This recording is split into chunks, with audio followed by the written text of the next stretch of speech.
नमस्कार, मैं सिमरन सिंह जननाद न्यूज़ के साथ और इस वक्त मैं मौजूद हूँ नोएडा मीडिया क्लब के सामने, जहाँ नोएडा सिटीजन फोरम द्वारा एक बहुत ही इम्पोर्टेंट प्रेस कॉन्फ्रेंस बुलाई गई है।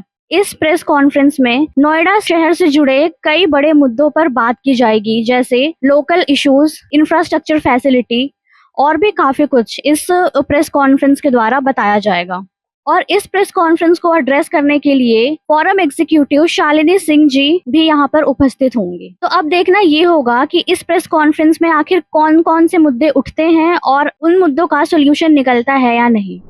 एक बाइट किया था हमने कि नोएडा हादसों का इंतजार कर रहा है, क्योंकि प्राधिकरण सोच चुका है, अधिकारी सोच चुके हैं। जिन मुद्दों पे हम आज यहाँ ले आए हैं उन पे आप लगातार लिख रहे हैं। आप ये जो युवराज मेहता वाला मुद्दा हो, उस पर आप पिछले 3 महीने से हर पत्रकार लिख रहा है। ये जो हमारा जो अवैध निर्माण का मुद्दा है उस पर आप लिख रहे हैं। फिर भी अगर किसी को कोई फर्क नहीं पड़ रहा है तो क्या हमें भी आंदोलन करना चाहिए सड़कों पर उतर के? क्या हमें भी तोड़फोड़ करनी चाहिए? इसी का इंतजार हो रहा है।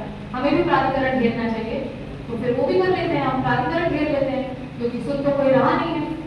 और तटस्थ कब तक रहेंगे हम? क्योंकि वहाँ पे जो कार्यक्रम हुआ था वो एक पर्टिकुलर पार्टी से रिलेटेड है, तो हम आवाज नहीं उठाएंगे। हम बात कर रहे हैं, इन्होंने बात किया ट्रैफिक नियमों का उल्लंघन होता होगा।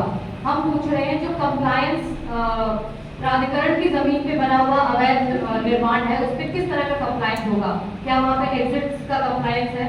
कल को वहाँ कोई हादसा हो जाता है तो फिर हम किस पे जवाब दें? किसकी जवाबदेही होगी?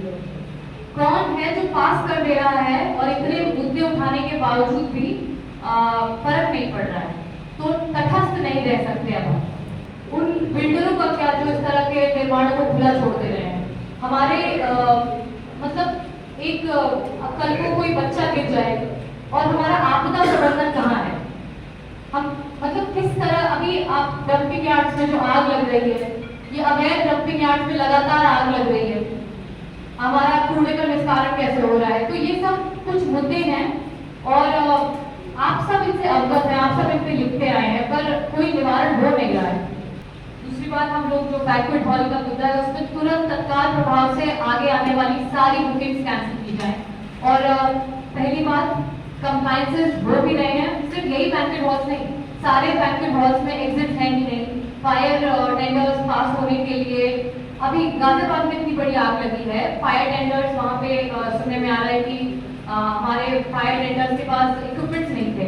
तो क्या हमारे पास है इक्विपमेंट्स? और इक्विपमेंट्स है भी तो क्या फायर टेंडर उन अवैध जगहों पे पहुंच पाएगी?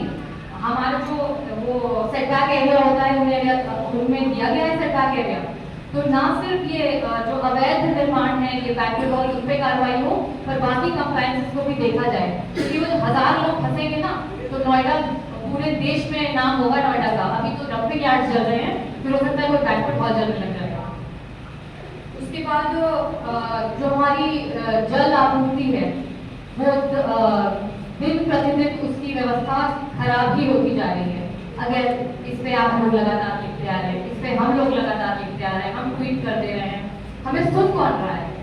हमारा जो वाटर क्वालिटी है, हम एक वर्ल्ड क्लास हाईटेक सिटी है, हर कोई आरओ अफोर्ड नहीं कर सकता और आरओ भी अब दम तोड़ चुका है, वो पानी साफ नहीं कर पा रहा है आरओ आपका।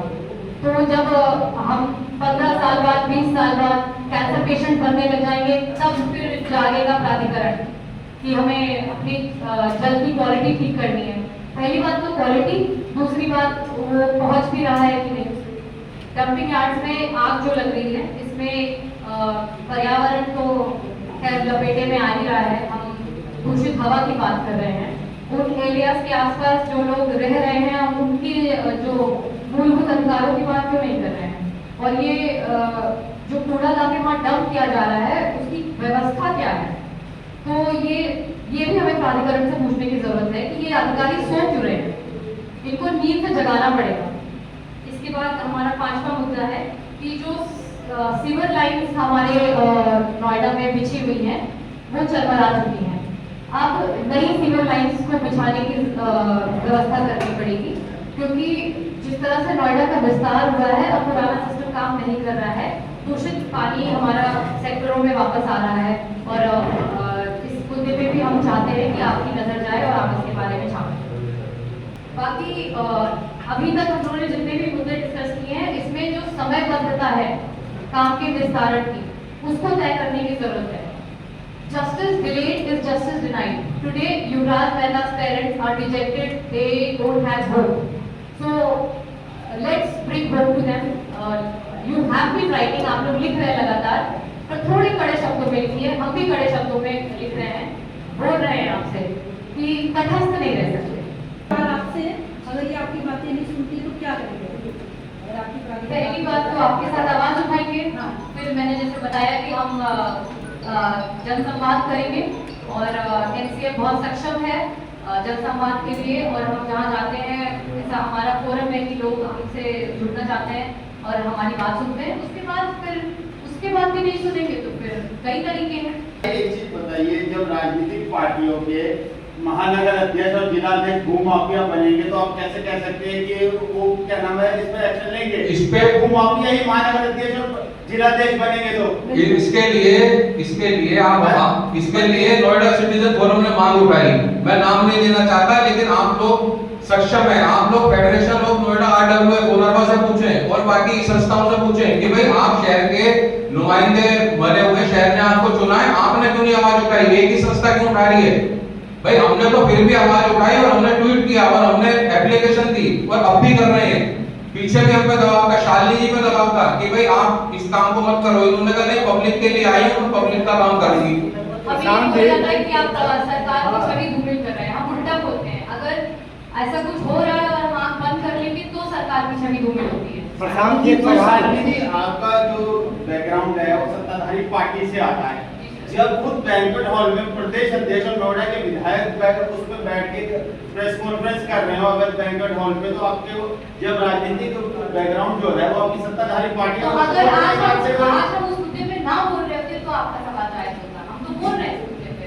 भाई ये तो उसी मुद्दे को कह रही है ना कि हम तो सड़कों पे भी उतरेंगे अगर इस चीज का इसको जवाब नहीं दिया गया। क्यों नहीं जवाब दोगे भाई? जनता ने आपको वोट दिया, जनता जवाब मांग रही, जवाब ही नहीं दोगे, क्यों नहीं दोगे?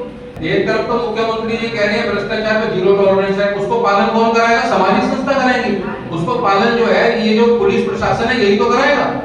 भाई सीएम साहब जो बार बार सीएम साहब ने 13 तहसीलदार निलंबित करे भ्रष्टाचार में, तो यहाँ मैं वही कह रहा हूँ कि भाई यहाँ सिस्टम क्या चल रहा है या लेरगर्दी क्या नोएडा में चल रही है? कोई उसकी आवाज उठाता है तो उसको दबाव देकर हटा दिया जाता है।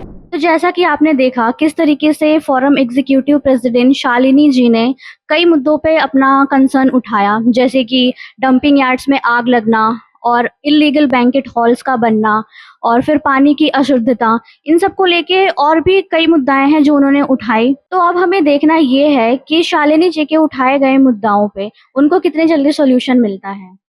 ऐसे और अपडेट्स के लिए हमारे साथ देखते रहिए जननाद न्यूज, सच की आवाज। कैमरा पर्सन देव के साथ मैं सिमरन सिंह।